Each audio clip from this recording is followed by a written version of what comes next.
Seigneur, ezana makasi na biso te lolenge makomi lobi. Ce n'est ni par la force ni par la puissance, mais c'est par l'esprit de Dieu, dit l'Éternel. Yango na tango zambe to tiki ton na maboko na yo. Tika ete molimo no mo santo eba ko guider biso. Papa makila na yo ezinga biso yawe, ezinga pe bandeko na biso. O bazui occasion kotala biso na nzela bilibi. Seigneur, pour te kombo na yo, et tombe malisusu à Jésus, c'est la gloire. Au nom puissant de Jésus-Christ. Amen. Amen. Shalom, shalom, bien-aimés dans le Seigneur. Na pamboli biso nyonso vraiment na kombo na Yesu Masia. Nzambe na biso o aza vivant pour l'éternité, aza vraiment malamu. O apesi nga na opportunité, apesi biso opportunité bien-aimé. Ya kolobela na part na ye na poko na lelo. Parce que ça na ebele bien-aimé dans le Seigneur bazui occasion oyo nga no tozui te. Ebele balaki malamu me na tongo balamuki te. Basali ba crise cardiaque. Ebele balamukaki na bango pe me na tango baza na kati ya mbeto ya hôpital. Me nga no tozui opportunité, tozui grâce wana ya kozala na bomoi. Pourquoi pas tokumisa Nzambe ya lolenge oyo. O azosopa miséricorde na ye na bomoi na biso. Yango na poko lelo biso toye lisusu na émission na biso. O eza intitulé C'est possible. Ndenge na loba toujours objectif ya émission na biso bien-aimé dans le Seigneur. Eza kotal so que rien n'est impossible comme dit la Bible. Rien n'est impossible à celui qui croit la parole de Dieu. Si tu crois, tu verras la gloire de Dieu. Yango bien-aimé situation na yo, même si est comme une souka, laisse-moi te dire, nous avons un Dieu qui s'appelle le Rédempteur, c'est lui qui s'élève en dernier. Yango na poko lelo bien-aimé dans le Seigneur, to une émission na biso, ya c'est possible. Pour na kozong sa espoir na batu, oh espoir et c'est là qui, et ça na mutu moko il appelle à l'existence les choses qui n'existent pas. Il est celui qui commence la vie à Moutou, bien aimé dans le Seigneur. Il y a un pourquoi les autres dans émission Nabiso, où ils ont intitulé sous thème Nabiso Ezali, Libala ya commission. Alléluia. Amen. Maman Ida, tous les autres ont Libala commission, ils ont thème moko, ils ont complexe. Amen.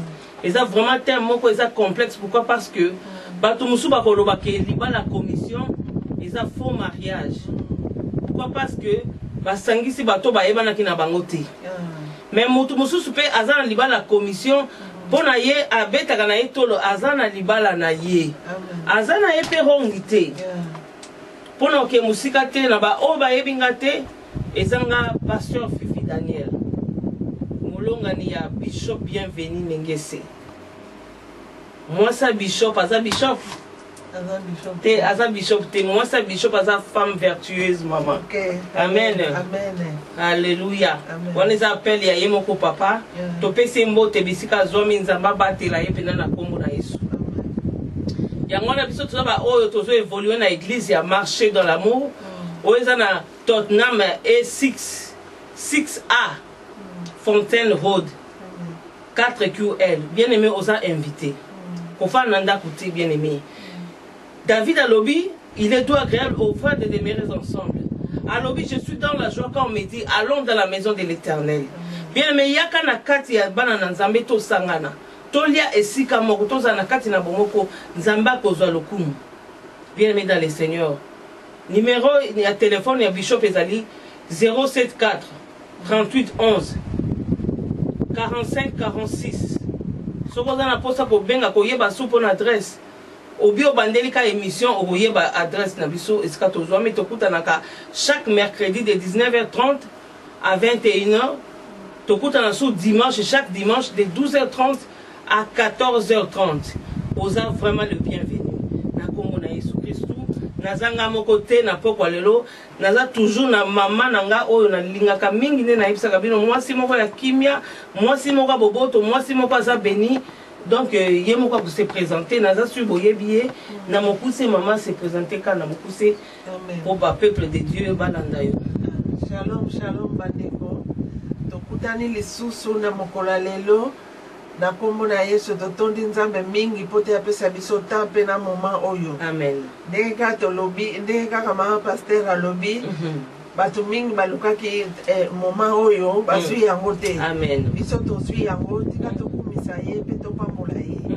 Yango wana na kombo na ngai ezali prophétesse Ida Tona nakambami na lingomba ya marché dans l'amour et pas ya papa bishop bienvenue Neb Power église eza na Tottenham na 6 Fontaine Road Tottenham N15 4QL. Amen. Eza musika te entre 76 na Tottenham N.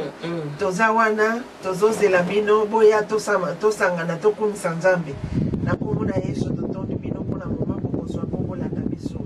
Amen, amen, gloire au Seigneur. Ndenge mama lobi ke toza musika te juste na Simali del, juste na balabala ya Olive TV. Toza wana bien aimé dans le Seigneur, zesika kobunga te. Poto ke na lombango na émission na biso de na lobaki na ebandeli. Thème nango ezali libala ya commission. Mama Ida. Lelo batu mingi libala soki tozolobela tina libala ya commission. Et ça parce que libala autozomona ya commission eza nini? Déjà commission eza nini? Commission eza un groupe de personnes. Oyo ba fandi ba étudier question moko boy. To baza batoyo ba étudier question moko, to ba eko régler affaire moko. Donc tout le monde libala la commission, ou to benga en commission pourquoi? Parce que exactement sous la famille moko boy. Exactement sous na ndeko moko boy. Famille na yemoni que non, ba sali quand même ba étudier question ba bi à moi na biso mobali. To moni a umeli na célibat. Moi na biso moi si to moni a umeli na célibat. Peut-être côté à quand mobali ba lobité. Tout le monde a moi moi si moko boy na avenue na biso ba étudier yende to lobi, ba étudier question moko boy, ba étudier ba bité. Moi na moi si azama na moi ça réputation ya bien. Azama na moi si moko azana tamboli ya malamu. Est-ce que tu causes lucate tout luka ba parents na eto to lukaye tout sangisa ba mona na biso basa la libala. Ozomona. Nde to benga libala commission. Mais eza pe na mibali mususu baba basi na bango na lulengi wana te. Eza na mibali mususu bakena tout droit. Ya moi si ake vers moi si na ba courage na ye na éloquence na savoir parler na ye pour tout souvent na art à parler maman. Oui. Ozoyoka. Akei aborder moi si a chilito ine to lubaka. Moi si pas ndimi lobby pe basali ba projet na bango fiançailles ba comité na libala. Mais si quand tozomona si tout mingi so to lobela na communauté na biso eza lokola libala commission to comment minimiser et comment lokola injure. Ozomona mobali moko boya sa pe na mwasi na ye. So tozolobela ngo pourquoi? Parce que ça na mobali moko abala ki lo libala ya lolengi wana ya commission. Mais si qu'on a mutu na ye avant d'ici que quand vous avez quand même manqué moi si respect, pourquoi? Parce que azo qui na bopété soit disant na liba la commission ba kabela qui est qui volonté na yete. Donc et comme si j'ai moko ya querelle, si j'ai moko ya on a koloba si j'ai moko ya soni. Ya soni. Ozomona atia moi si na mutu moi si pe côté na moi si pe comme si j'ai ya soni. Or ce que tu bito zonga, bien aimé dans le Seigneur. Ce que tu zolba likama libala. Mutu musu quelque part koloba oh tala tanto comme Jésus bien aimé dans le Seigneur, shalom.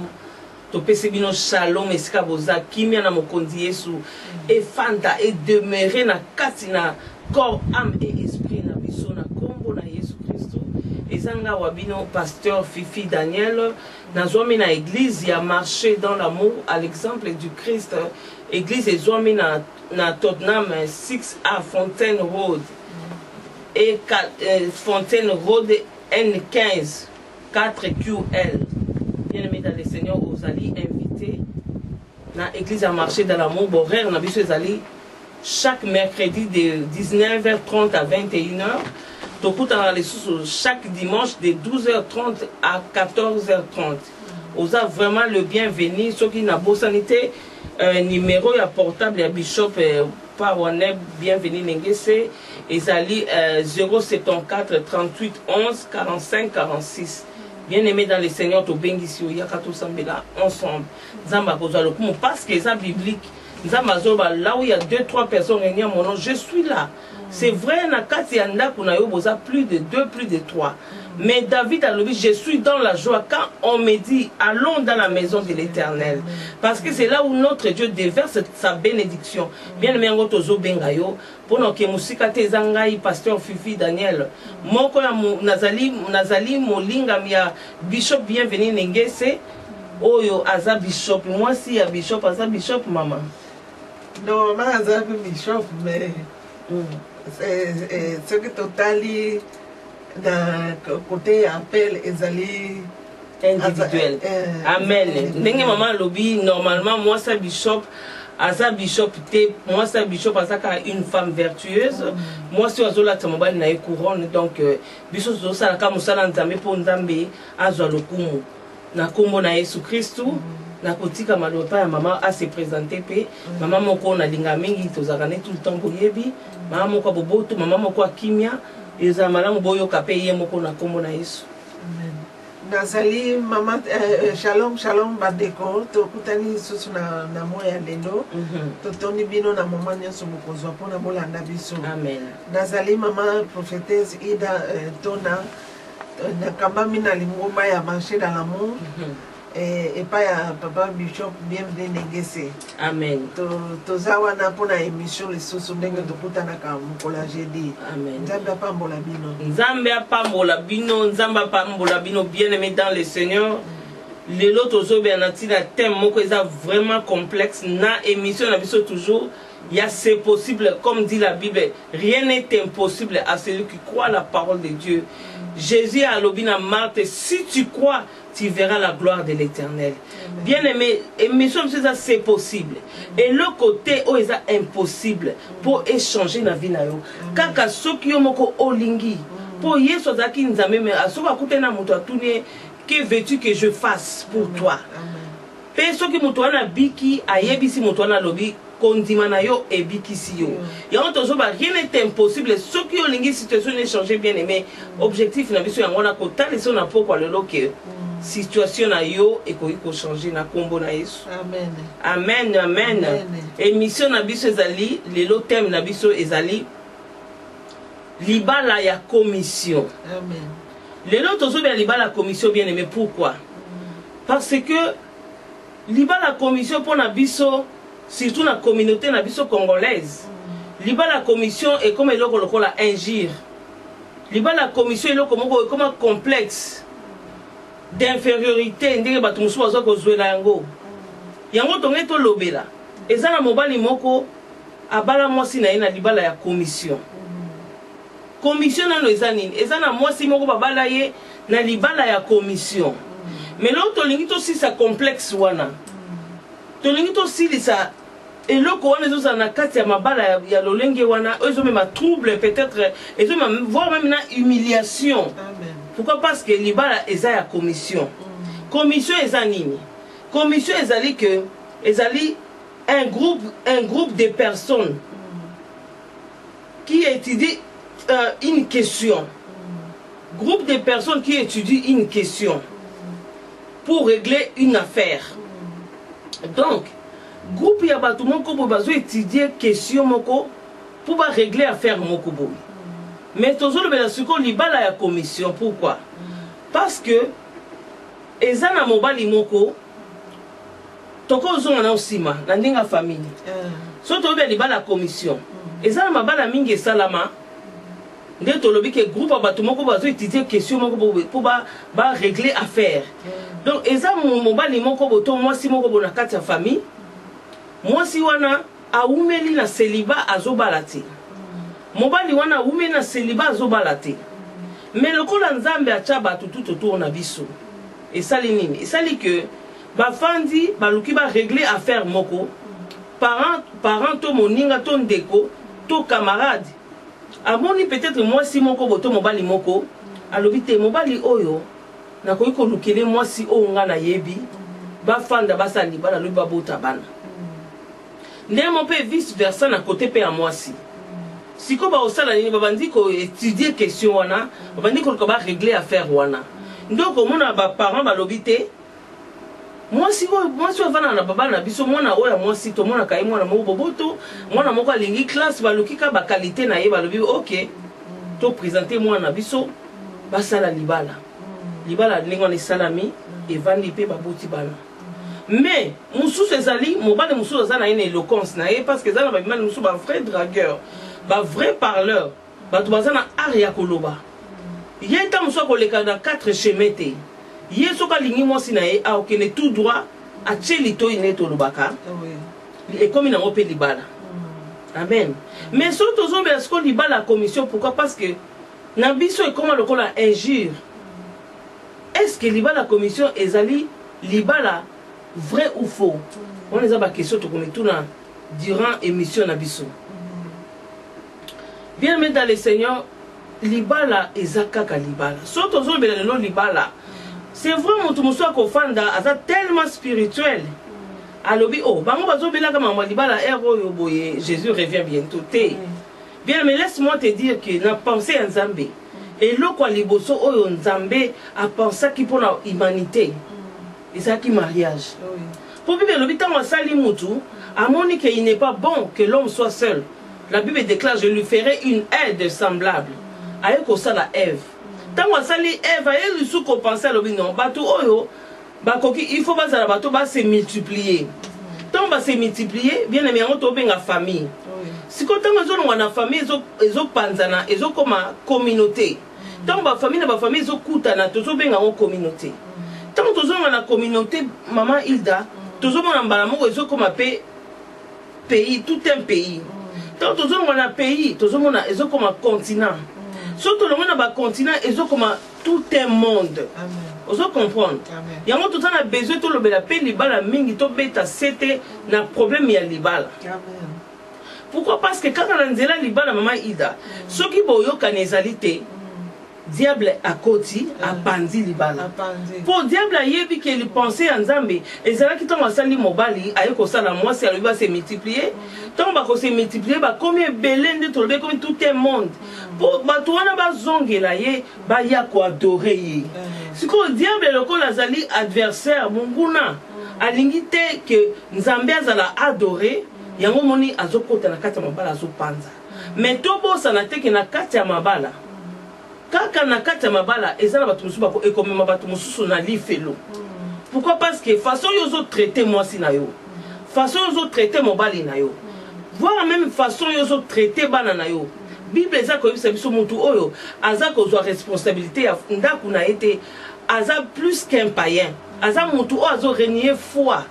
Yango mo tozo le beta pe c'était na likamu ya mariage. Mariage important même na kati ya Bible na vie na biso batu mama Hilda.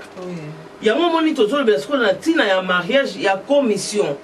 Et si ka yo za opesi réponse, okozonga sa réponse na yo na Facebook, okozonga sa réponse na WhatsApp, okozonga sa réponse na ndenge nyoso moneli, ozana le bienvenu. Nde tozaka na besoin ba conseil, tozaka na besoin ba suggestion, tozaka na besoin ya ba critique na bino et ça kapo to bongisa to ke dès l'avant. Donc so tozo be libala parce que tout le monde lelo libala bolingo amour et comme haine. Moi ça comme mobali comme moi aussi donc il vit et ça sous bien aimé dans le Seigneur. Tobo ça n'a été que Jésus-Christ revient bientôt. Ce qui toque na Bible parce que mission na biso ezalaka socio-culturel et ezalaka pe lisusu évangélique. Il y a un moment où nous font la Bible pour tout quoi beta c'était na makambo to za koloba. Maman prophétesse so ko tangela biso na Genèse 2 verset 22 na kombo na Jésus Christ. Amen. Je lis au nom de Jésus. Amen. Genèse chapitre 2 verset 22.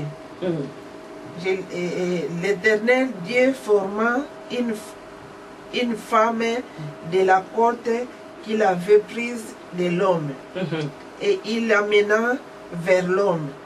Et l'homme dit, voici cette fois celle qui est os de mes os et chair de ma chair.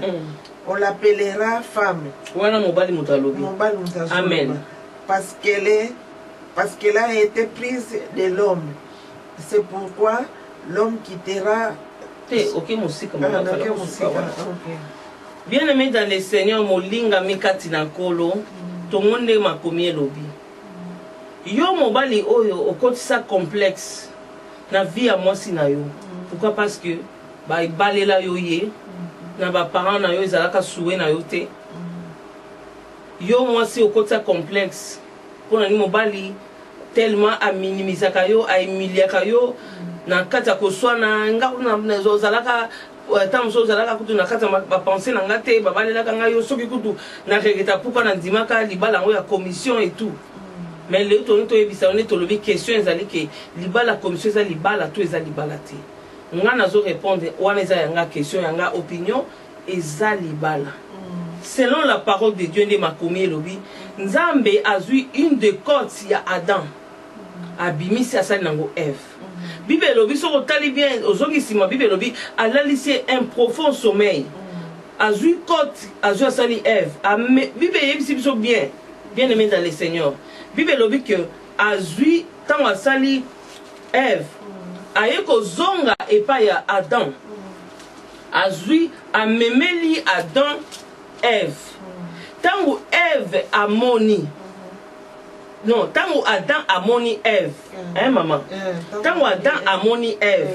Nde aye koloba, voici cette fois-ci l'os de mes os, la chair de ma chair, on l'appellera femme. Donc mutu oyo a pesaki kombo ya mwasi comme Ève. Ezalaki mobali. Ève elingi koloba kaka la mère de tous les vivants. Bien aimé dans le Seigneur, libala commission ezalaka te.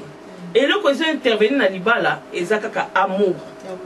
Donc tangu mobali amoni ke ba memelié mwasi. To ba memiye pa ya mwasi a sepeli. Est-ce que bien aimé dans le Seigneur, yango na te libala commission? Pour nga na monité et si comme Bible lobi Adam zo parcourir dans le jardin d'Éden, bou akutani na Ève abi oh moi so kitoko moi so fona bala été Bible lobi tango Nzambe amemi Adam et pas ya Ève nde Adam surtout que lobi oh oh la chair de ma chair l'os de mes os on l'appellera la femme yo mobali oh zonyo ko la mwasi. Pourquoi? Parce que aujourd'hui na valeur te po eza libala o babalisi la yoye. Non, c'est faux, archi faux. Ndekonanga mobali. Libala nyonso eza commission. Si bien que eza na mabala mususu moi mobali ye moko bota courage akena vers mobali, akena vers moi si na ye, eza pe malamu. Mais libala pe oyo zanango longo na mutuno ke eza commission.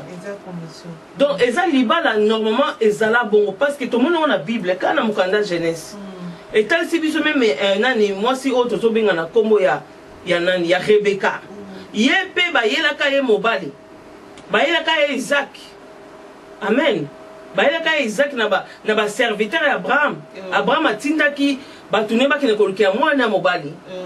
Mutu ba kene mwana mobali mwasi. Ezala pe libala moko exemplaire.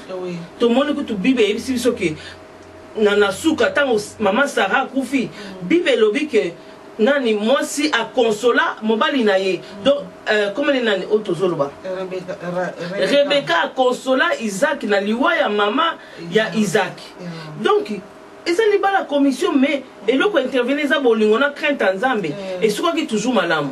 Libala commission ezate yo mwasi yo muto se sentaka mal à l'aise. Pourquoi? Parce que libala eza ya commission to ochola makana ba famille mobali to na ba camarade na ye kutu abala libala commission. Non. Libala ya commission ezate. Yango na kozana mituna na kotuna mama na ngana pokwa lelo loko eza émission na biso c'est possible. Question na ngala liboso ezali mama.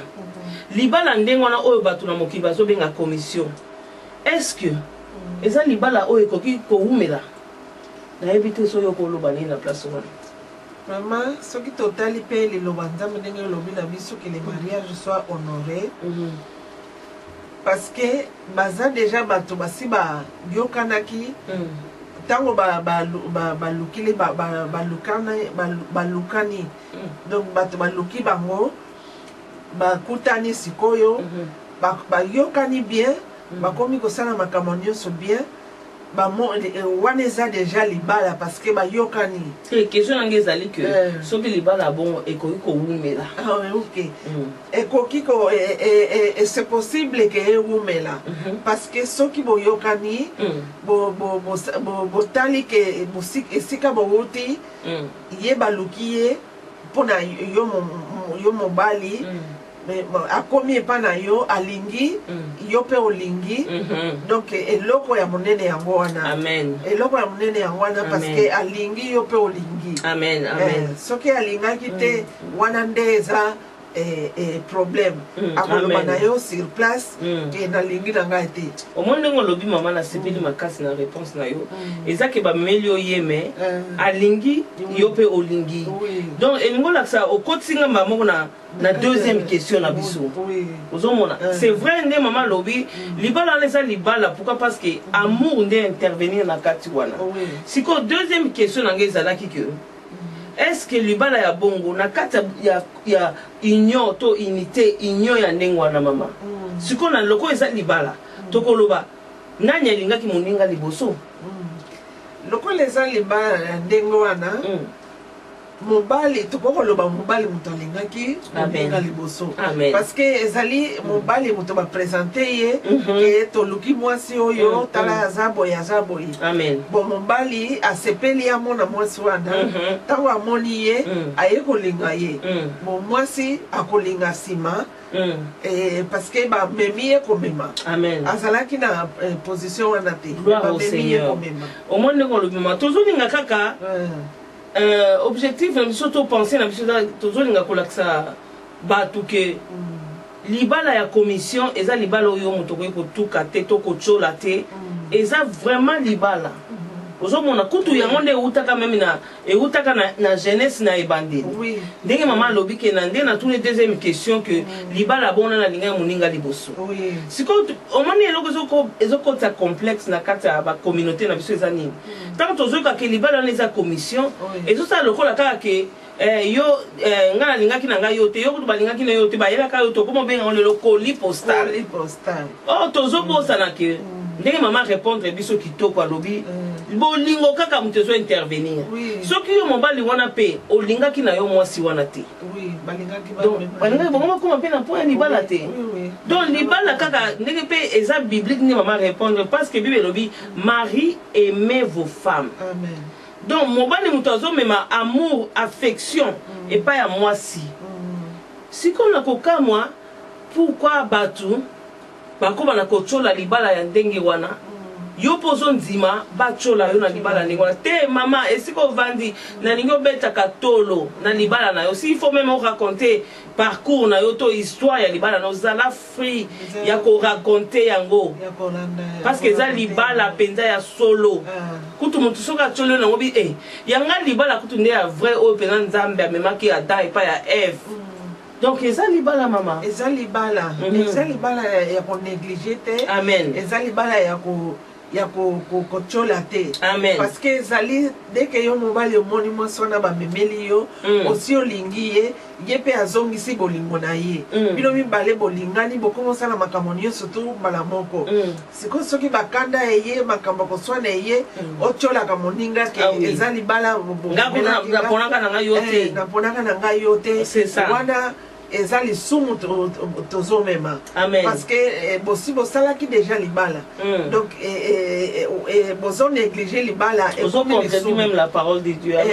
ekomi lisumu eza lisusu likambo ya koloba ke te ke otyola moninga eza lisusu te ezali bobalani déjà eza ekomi déjà vrai mariage amen kutu soko otali bien bamariage yango nde kutu oyo toyebi yango mieux na mabala ya baparent na biso na bakoko na biso ezalaka mabala ya bongo ezalaka ya bongo oui baparent balingi mwana mwasi wana po asalaka bien na ndako mama na ye ou bien nayebi baparent ya mwana mwasi wana bazali bien bazali calme no mwana na bango mpe il faut azala kaka calme tozwila ye mwana na biso donc mabala ya ndenge wana yango wana eumelaka mingi yango wana mpe ezalaka bien parce que baparent na yo basali mosala wana ezali yo te moto osali mosala ya koluka peut-être mwasi ya nzela peut-être mwasi oyebi bacaractère na ye te ou bien baninga bakozwila yo mwana mwasi oyo aza kaka na nzela tout le temps po basepeli ne mpona beauté mpona accoutrement na ye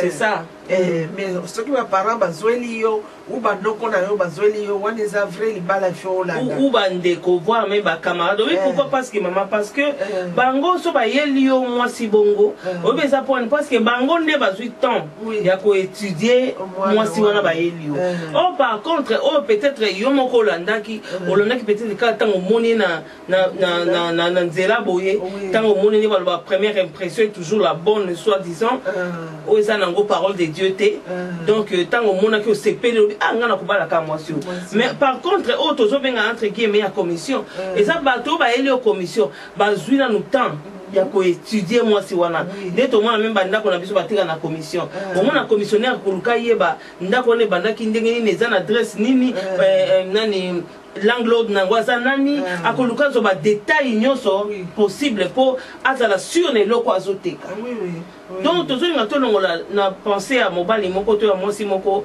ko minimiser libala na yote pourquoi parce que eza ya commission za mobali yo tamsunga na lingaka na ngai yete ba te eza dimaki eza déjà libala amen on dimaki eza déjà libala qu'on négliger yango te parce que bomumeli bokomi koswana qu'on négliger yango te zo yango déjà libala amen nyonso tu bosali makambo nyonso tu ekomi na miso ya Nzambe donc boza susu na nzela te ya koboya libala wana amen boza lisusu na nzela te bien aimé dans le Seigneur na émission na biso c'est possible ndenge mama na biso alobi boza lisusu na nzela te Yakobo ya libala wana parce que Nzambe asi asangisi ndenge mama bandaki na réponse na kitoko alobi que le mariage soit honoré de tous.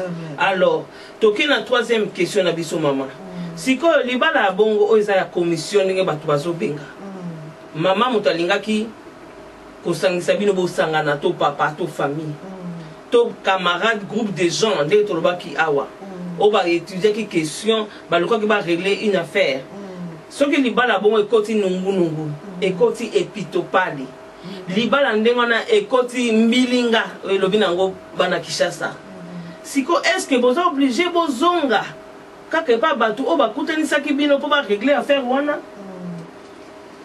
wana soki totali ekomi sikoyo eloko mosusu mpona kozonga epai ya bato wana bakutanisaki bino parce que bango basali mosala na bango premier pas basali mosala na bango bakutanisi bino makambo nyonso to esili sikoyo makambo ya ndenge ya kovandela ezaleli ya kovandela na kati ya libala etali bino mibale sikoyo soki bokomi na point yake boswana boyokana te ezali kaka bino mibale bato bokobongisa yango soki bozongi kuna soki bomoni ke ça va pas bokoki te lere wana bokoki kozonga luka mutu moko asalisa bino mais boza obligé te ya kozonga boza wana bino mibale bobongisa libala na bino parce que bango te bato bavandaka na bino bino moko bato bovandaka ensemble.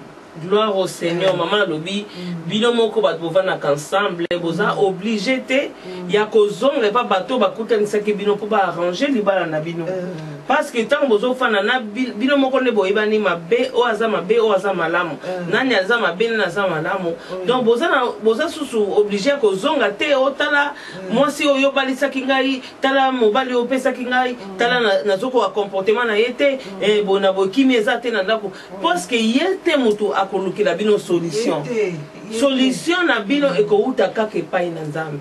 Mama na sepeli mingi siko quatrième question na ngezali est-ce que na kati ya libala toza kaka obligé tozala na bapareil kozala na bapareil ezali mpe koyokana ezali mpe koyokana soki tolingi tozala na bapareil mingi soki tosalaki yango te na lere tosalaki le mariage wana tokoki koyokana toluka bapareil mpona ke soki problème ezali toza na esika nini tokoki okende kotuna baquestion obie kotuna barenseignement mais sinon eza obligé te koluka bapareil mpona bozala na bango tant que bosalaki yango te na lere ya mariage.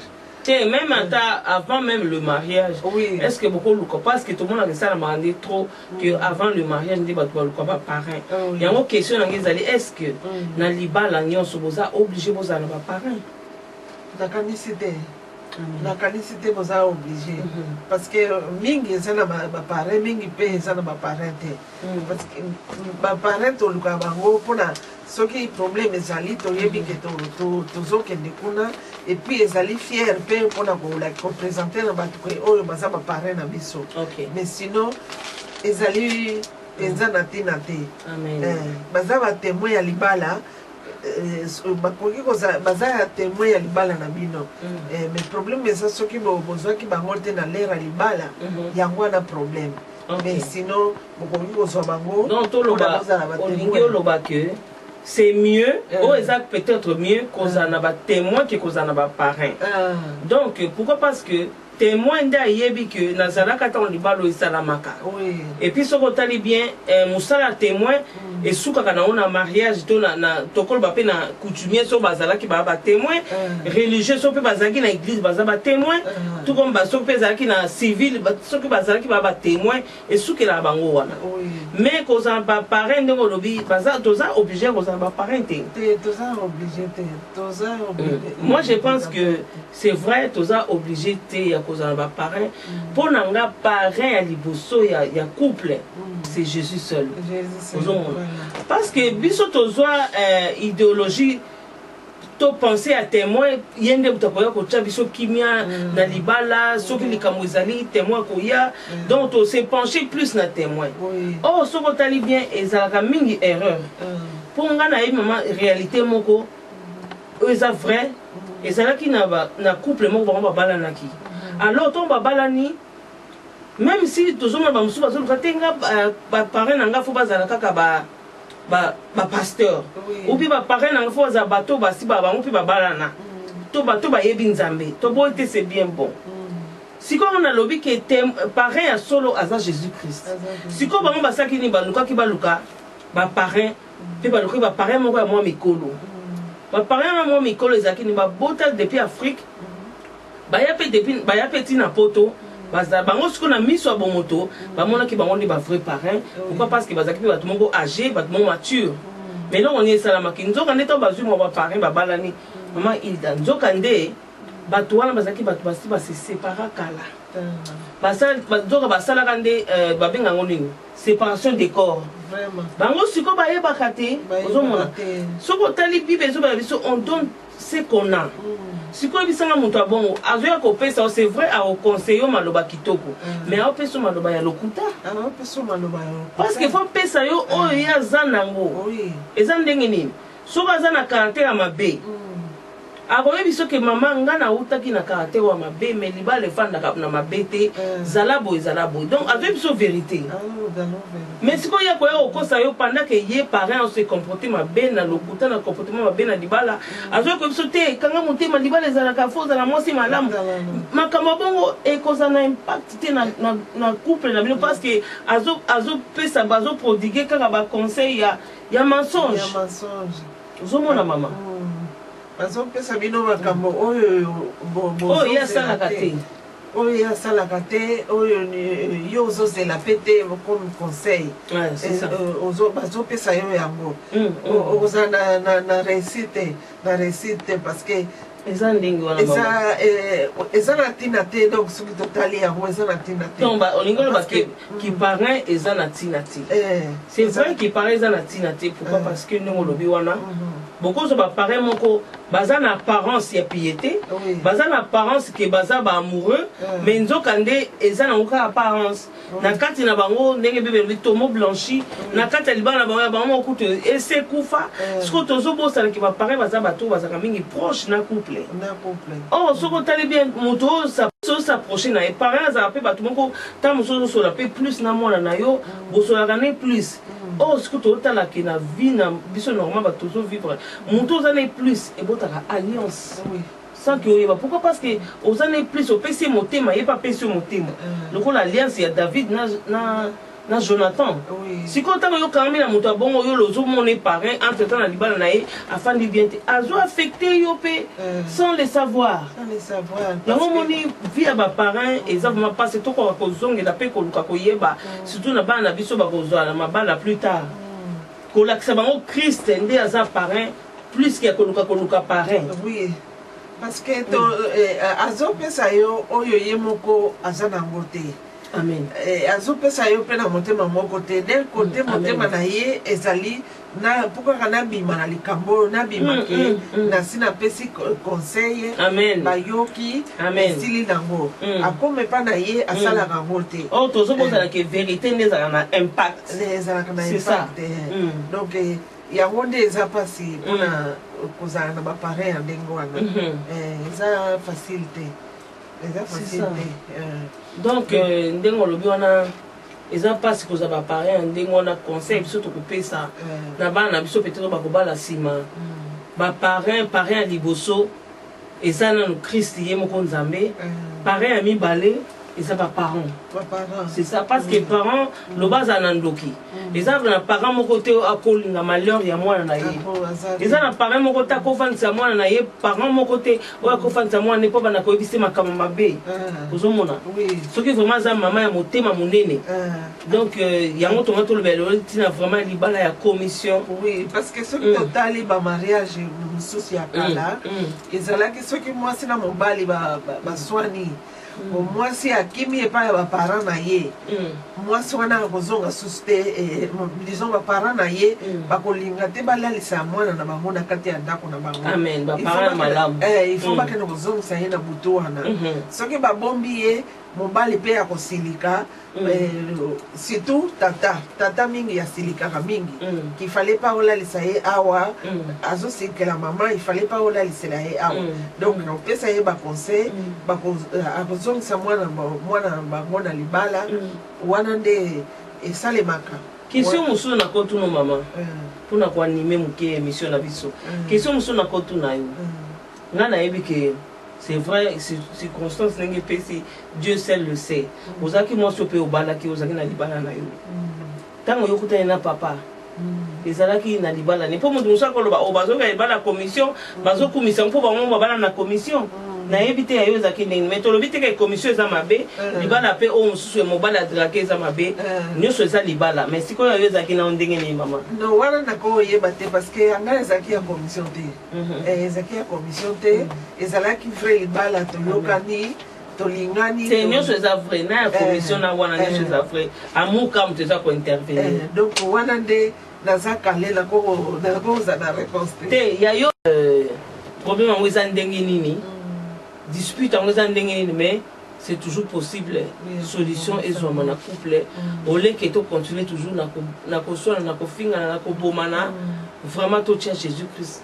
Na kati ya mabala na biso ekozala sute ya commission ekozala sute ya yanga moko na luka ki mwasi nanga ndenge bato balobi ke liboso nzambe asalaki commission après nzambe ayekoloba celui qui trouve une femme trouve de bonheur nde yango wana za libala non libala nyonso ezakaka amour moto ezosangisa biso na kombo na Yesu Kristo kimia na mokondi Yesu ezala na bino dans le nom puissant de Jésus-Christ que tu l'obis. Amen. Amen. Maman, il a topé sur vous. Bye bye. Bye bye. Bye. Nous vous aimons beaucoup.